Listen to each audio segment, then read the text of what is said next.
Mwanamitandao asiyeishiwa na matukio kila leo, namzungumzia bilionea Chief Godlove ameweka wazi gharama aliyotumia kusafirisha magari yake ya kifahari kutoka Tanzania mpaka Kenya. Kupitia ujumbe wake wa Instagram, Godlove amesema ametumia kiasi cha dola 20,000 zaidi ya shilingi milioni 50 kusafirisha magari yake kutoka nje hadi Nairobi, akisisitiza kuwa hatua hiyo pekee inaonyesha bado ana uwezo mkubwa wa kiuchumi. Bwana Chief amewataka vijana kujifunza kutokana na yaliyompata na kuacha kuhukumu maisha ya watu kwa taarifa za mitandaoni.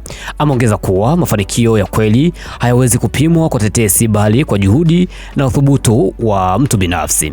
Tajiri huyo mwenye majigambo amewatolea povu zito vijana wa mjini, akiwakosoa kwa kutumia muda wao mwingi kwenye uharibu wa dawa za kulevya badala ya kujenga. Amewataka vijana hao waache uvivu, waweke malengo na wafanye kazi kwa bidii ili wafikie mafanikio badala ya kuwabeza watu waliopiga hatua.